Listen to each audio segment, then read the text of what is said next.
మీ ఇంట్లో గనక 3 సంవత్సరాల నుండి 10 సంవత్సరాల లోపు కూతురు ఉన్నట్లయితే ఈ వీడియో మస్ట్ అండ్ షుడ్గా చూడండి, షేర్ చేయండి. మీ కూతుర్ని తెలిసిన వారింటికి కానీ తెలియని వారింటికి కానీ పంపించేటప్పుడు ఒంటరిగా మాత్రం పంపకండి. ఎందుకంటే ఆ ఇంట్లో వాతావరణం ఎలా ఉంటుందో మనకు తెలియదు, అంటే ఎలాంటి వాళ్ళు ఉంటారో మనకు తెలియదు. రెండోది, మీ కూతురికి మీ పాపకి గుడ్ టచ్ గురించి బ్యాడ్ టచ్ గురించి చెప్పండి.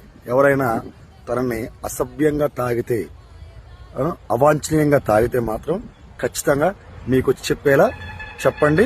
తర్వాత ఎవరైనా ఆమెతో అసభ్యంగా ప్రవర్తిస్తుంటే అక్కడ గట్టిగా కేకలు వేసి అక్కడి నుంచి పారిపోయేలా ఆమెకి చెప్పండి. మూడోది, డ్రైవర్ కానీ టీచర్ కానీ పొరుగువారు కానీ ఎవరైనా ఆమెతో అసభ్యంగా ప్రవర్తిస్తున్నట్లయితే ఇంటికి వచ్చి తన తల్లిదండ్రులకి ధైర్యంగా చెప్పేలా చూడండి. నాలుగోది ఏంటంటే, ఎవరైనా మొబైల్ చూపించో, బొమ్మలు చూపించో, లేకపోతే ఏదైనా చాక్లెట్లు చూపించో ఎవరైనా ఇబ్బంది పెడుతున్నారు, ఏదైనా తీసుకెళ్తున్నారని తనకు అనిపిస్తే అసలు ఎవరికైనా సరే ఏది ఇచ్చినా సరే తను నో చెప్పేలా తనని తయారు చేయండి. అపరిచితులు ఇచ్చిన ఏ వస్తువులు కానీ తిను